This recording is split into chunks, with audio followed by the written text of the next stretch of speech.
نجا حمادي عملت تغيير في العالم كله.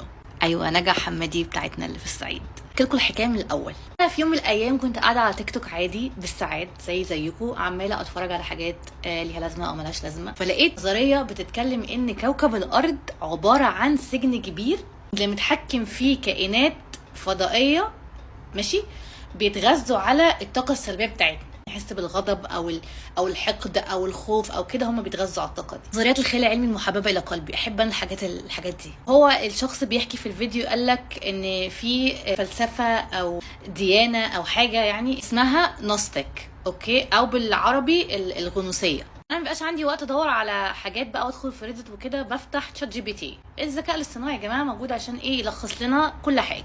فسالت تشات جي بي تي ايه النوستيك ده، ان هي بتتكلم عن العالم خير وشر. الكور بتاع الغنوصيه ده ان انت المفروض تدور على الحقيقه وتعرف انت مين، تسعى للحقيقه عشان نجد. واصلا كلمه نوستيسيزم جايه من كلمه يونانيه معناها الحقيقه. فانا عماله اقرا الاختصار، في الاخر بيقول لي ايه؟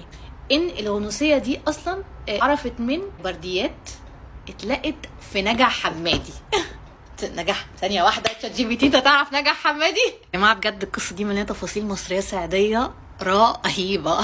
في سنه 1945 2 اخوات صعايده كانوا بيحفروا الارض في القريه بتاعتهم اللي هي اسمها حمر الدوم، اوكي، وهم بيحفروا ترعه عشان يجيبوا ميه في الارض وكده، خبطوا في فخاره فيها برديات. قال لك بس احنا بقينا اغنياء، فخدوا المخططات دي معاهم البيت. امهم شافت المخططات دي قالت لهم ايه ده؟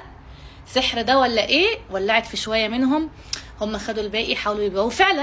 فعلا نجحوا ان هم يبيعوا شويه مخططات دي بره. يا جماعه فجاه دخلوا في حوار طار، اوكي.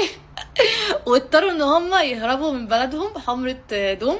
قبل ما يهربوا ادوا المخططات دي للقسيس، اوكي، في البلد عندهم وهربوا.